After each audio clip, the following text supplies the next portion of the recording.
So you want a chic, polished, everyday makeup look that you can wear with glasses, that doesn't require a strip lash, that will have enough coverage to get you throughout the day, but not so much that you feel like you're wearing a mask. It's a niche makeup look, surprisingly. I can help with that. First, a word from our sponsor, me. I'm the sponsor. My book is out right now. It's a fantasy heist novel called The Brass Wyvern, and it's Ocean's 11 but with dragons. I like it, my wife likes it, my mum said she thought it was very good, so if you want to support me and you want a good read, I'll see you in the tutorial. So this is a very particular makeup look. It's 2 steps above no makeup makeup. It's a step above clean girl makeup. It's you but better, but not you so glamorous that we have to wear a false lash and feel like we're super made up. So let's get into it together. Foundation has been feeling a little bit heavy for me lately. I do like my skin, so I'm going to be wearing a skin tint today. Keeping that in mind, I'm using a slightly more mattifying primer. This is the Danessa Skin. It's like the blurring powder, and I'm just going to take it on my finger and kind of rub it through the center of the face. I'm going to be underpainting today, so let's start with a little bit of color correction so I know what I'm working with. Using a peachy corrector just around the eyes to cancel out my discoloration.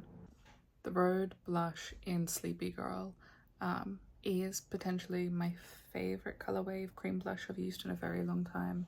Something about this just really works with my complexion. Go for something that really works with your complexion. This type of look, you should really be curating the color choices to your complexion and hair color and your preferences. As you should most looks, I think, actually. But especially these ones that really focus on bringing out your natural features and kind of enhancing what you have rather than changing them.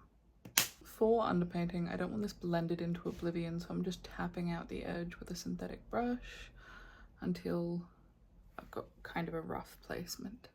The Merit Bronze Balm in Quince, I'm just going to create a halo of warmth on the perimeter of the face because I do have a teeny bit of color, the tiniest bit of color in my body, and that means I can bronze just ever so slightly.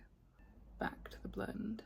Real Techniques brushes really are kind of some of the best synthetic brushes you can buy. And if you ever see me messing with like some nameless synthetic face brush, it's often Real Techniques. Cream contour stick, I'm picking something that's neutral, that's not super ashy, and I'm just going in the natural hollows of the cheeks and creating a little bit of definition around the jaw. And I have bangs, so I don't worry about my forehead. And I like my nose, so I'm not concerned about contouring my nose. Tap, tap, tap, tap, tap, tap. Now that we're here, this is the Soft Matte Cream Concealer from NARS in Chantilly. This is a little Philly Millie concealer brush. I'm just tapping into it, and then I'm going to start bringing this about where I'm going to want just a wee bit more coverage.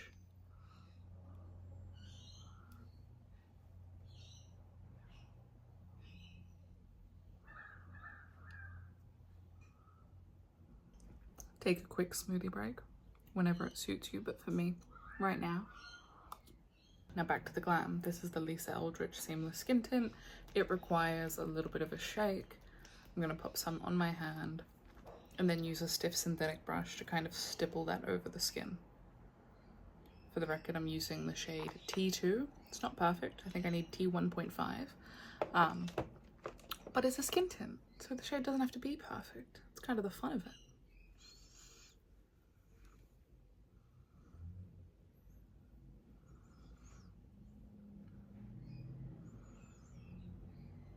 See how everything begins to melt in together. We go any further, don't forget eye primer, because we're underpainting, everything's out of the usual order of operations, so it's easy to forget the basic stuff. Now all of your creams and liquids are down. Spray with setting spray. I really, really love all of Half Magic Beauty's range, but I have gone through this Do Look setting spray. It just makes the skin look so pretty, and it does exactly what I need it to.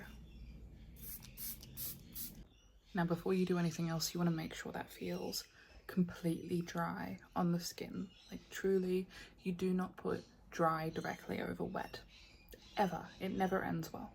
Loose powder on a powder puff, worked in on the hand, and then pressed through the center of the face.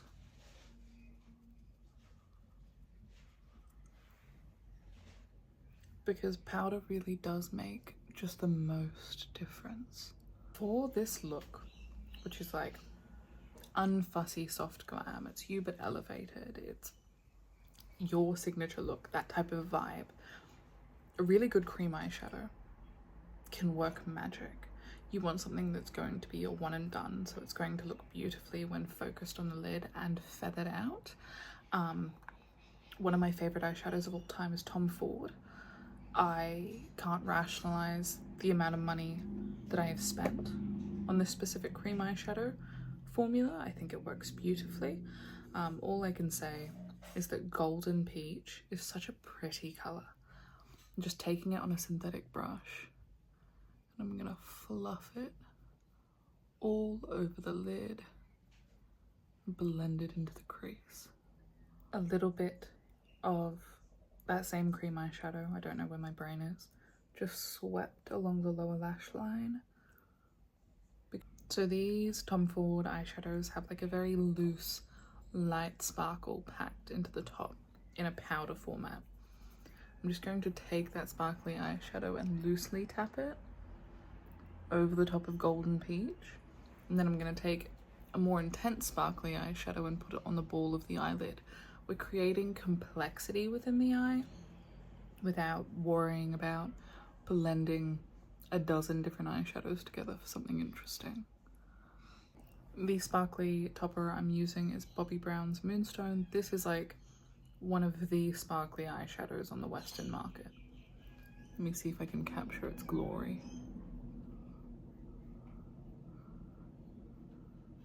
Taking a little pointer, taking a pencil brush, I'm also going to sweep that sparkly eyeshadow on the inner corner and then just along the inner half of the lower lash line.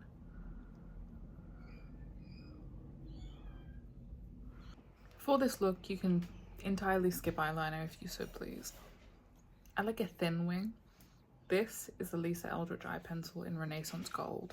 It's like this beautiful neutral brown with a gold sparkle in it.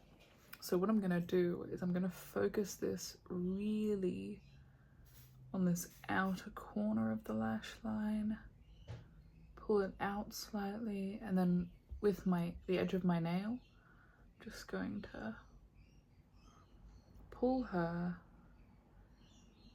into a snatched little wing. Like really just a suggestion of a wing, if we're being honest. Also taking that same eyeliner, I'm just gonna wiggle it into the top lash line.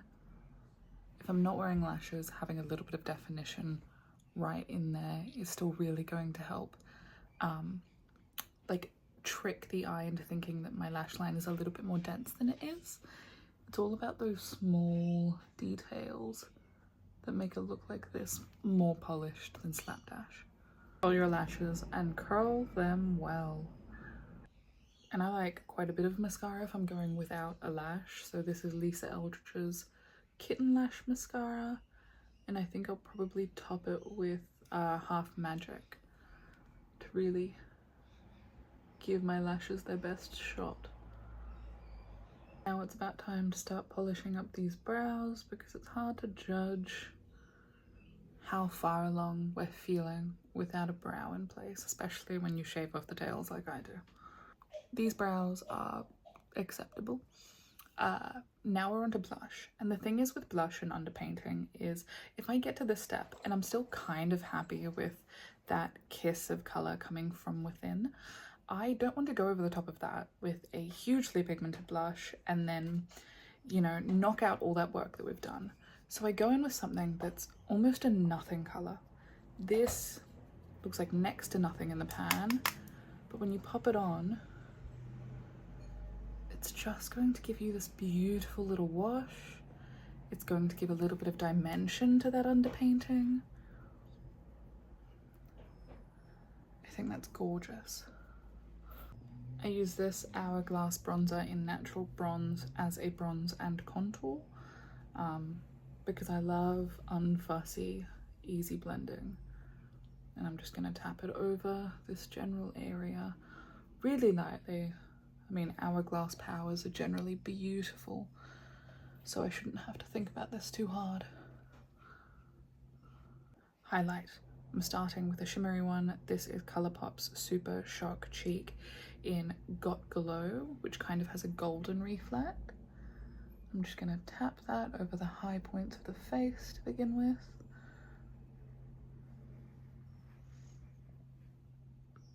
And then over the top of that, I'm going to take a glossy highlight. It gives a little bit of shimmer and sheen to lay the highlight like this. I also think the glossy highlight helps the skin look really juicy. This one is Chanel. There's also a really affordable Hints highlight, which is a Korean beauty brand. And in America, there are the L'Oreal Le Glace, which I haven't tried yet, so I can't speak to, but they look like they give a very similar effect.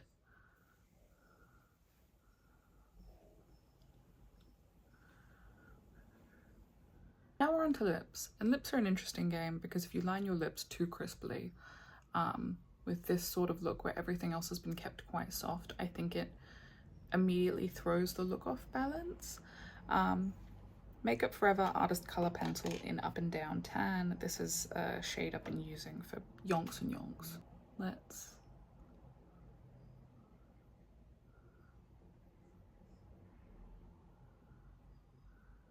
roughly line. And from here I want to cool down the tone of this slightly, so I'm going to duck into Endless Cacao. And just kind of blend that into that lip. Westman Atelier's Petal Lip Suede? Yeah, Lip Suede. I'm just going to dab it on.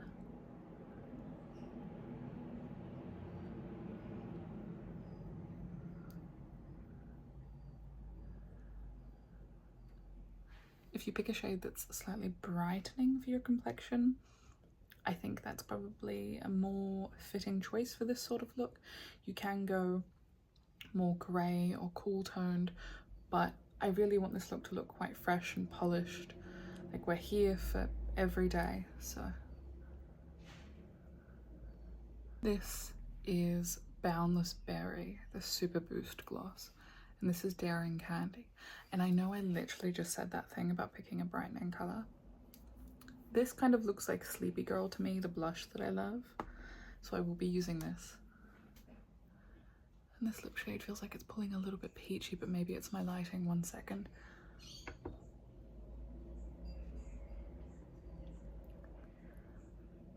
That's a little bit better. Sometimes it really is just the lighting. Sometimes I've just picked a bad colour. This was the correct decision. At this point, if I'm doing this sort of look and I really decide I want to look a little bit dewier, I will then go back in with setting spray. It's one of the only times I will go back in, but I will cover my eyes for this.